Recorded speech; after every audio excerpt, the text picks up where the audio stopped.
Hello everyone, this is Jason Horejs from Xanadu Gallery. I want to welcome you to another Xanadu Gallery broadcast.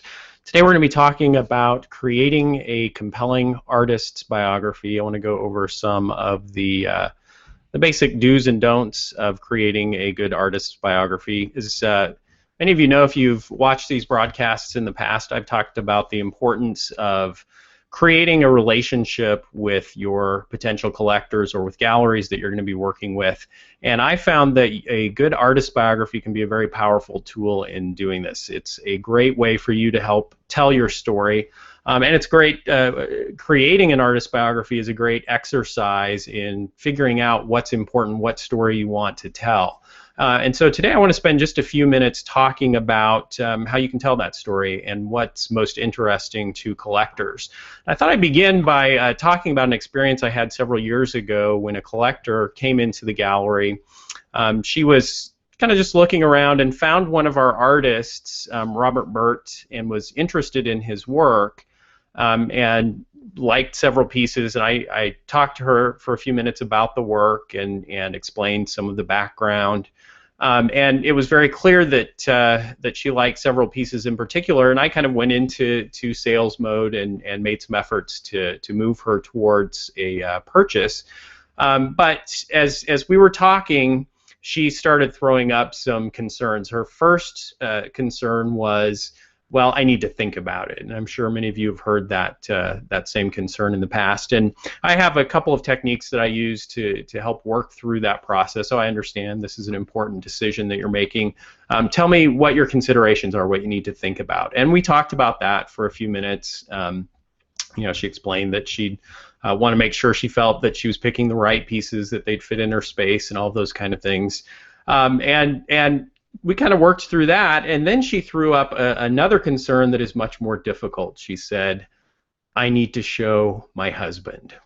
Now, we hate husbands. Husbands are the single biggest drag on art sales, as many of you know. And if you've heard this before, you know that often it's the case that you'll have one member of a couple that's interested in artwork, and then the other one puts the wet blanket on it. And that's a little bit more difficult to overcome for sure. But I have some techniques that I use to overcome that objection as well.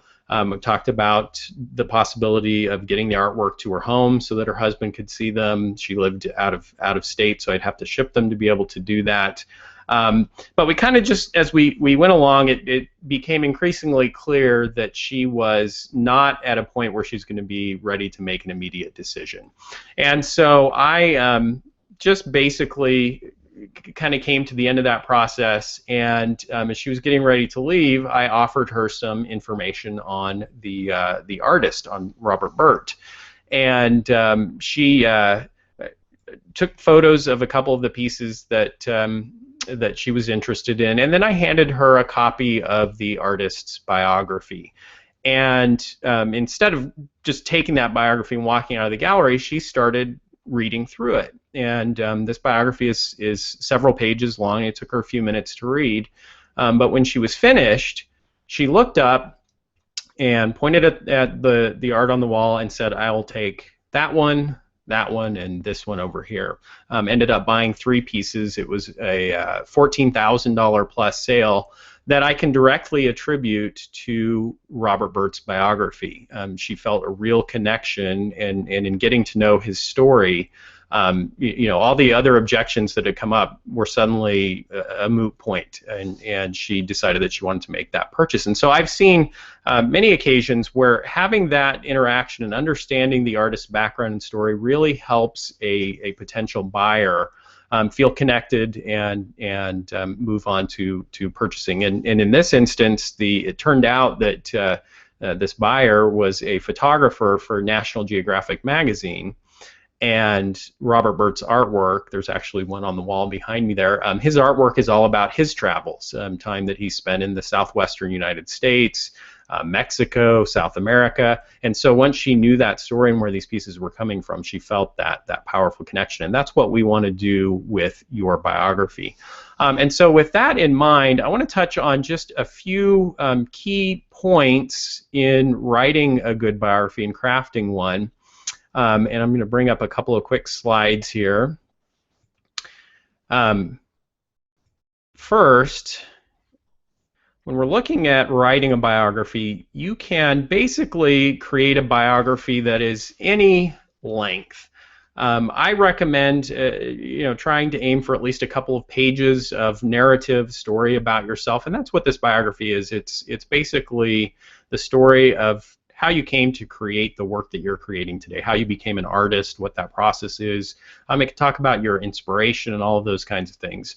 And so with that, some artists, are more succinct, and it's just maybe a page or two. But I feel that the more you can come up with, the more compelling material you have. There are going to be those collectors out there who are going to be very interested in reading it. And as I said, some of the artists that I work with, their biographies will be 3, 4, 5, 6 pages in length. And not everyone's going to be interested, not everyone's going to be willing to read it, but for those clients who are really interested, understanding your background is going to be a priority to them, and they're going to be willing to invest a little bit more time in getting to know you. Second, as I mentioned, it's a narrative of your life story, and I would focus on your artwork. You want to be a little bit careful. Some of you have diverse backgrounds. Maybe you haven't been able to spend your whole life doing your art. Maybe you've had another profession or another background. You want to keep the focus, though, on your background that relates to your art. You want to be a little bit careful not to send the message that I was a molecular biologist and on the side I'm an artist. If anything, you want to keep the focus on your professional life as an artist and keep the focus there. And maybe you won't even mention some of that background. You want to keep it focused. We want to avoid sending that message that art is just a hobby for you. Unless there are some instances where artists I've worked with have an interesting background that directly relates to the work that they're creating. If you're a molecular biologist and the work that you create is abstract images of atoms or DNA or something like that, then perhaps you can make that bridge. But like I say, you want to be a little bit careful about that. And then I also recommend that as you're writing your biography, you kind of keep the focus, or you write it in an objective way. The more that this biography can feel like a magazine article or something that's been written by a third party, the more credibility that it's going to tend to have. So for that reason, I suggest you write it in the third person. I also like to be a little bit more formal and use your last name throughout the narrative rather than your first name.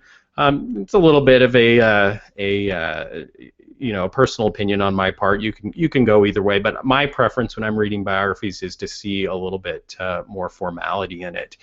Now, if you have concerns about writing your biography, if you're not sure that writing is your strong suit, and for many artists it's not. Why would it be? You're a visual artist, and writing can be a challenge. So I would recommend that you try and bring someone in who can help you write it. If you've got someone in your life who is a writer, bring them in and have them help you craft it.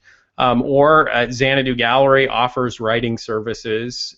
We've written a number of biographies, including if you go to our website, xanadugallery.com, and go to our biography page, which the full address is xanadugallery.com/biography. You can see samples of biographies that we've written. Those could serve as a kind of template, or you can sign up for our biography writing service. And I thought it'd be interesting to bring in my writer, MJ, to talk just a little bit about our process and how we go about writing the biographies. Again, if you'd like to use our services, she can guide you through this process, or you could take the same path as you're writing your own biography. So I'm going to welcome MJ. MJ, hi. Welcome. So MJ, just walk us through a little bit. First of all, what's the process for signing up for an artist's biography? And then guide us through a little bit of what you go through as you're working with an artist to create a biography. Okay, so it's a really simple process. You either decide, first we offer 2 different kinds of biographies. One's just a straight text format, which is great, and the other one is kind of like a professional article style, straight out of a magazine, where we can put pictures of you in your studio, pictures of your home, pictures of your artwork especially. And then after that, I'll be in contact with you. I'm going to send you a list of 20 questions. And the questions are really simple. They're just all about your background, where you get your inspiration from. And then once I hear back from you, once I get all your questions back, I send you a date of completion. And as I'm writing the biography, I'll probably be in contact with you with more questions to fill in any gaps that I find. And then I send you a first draft. You give me feedback. I complete a second draft, and usually that's that.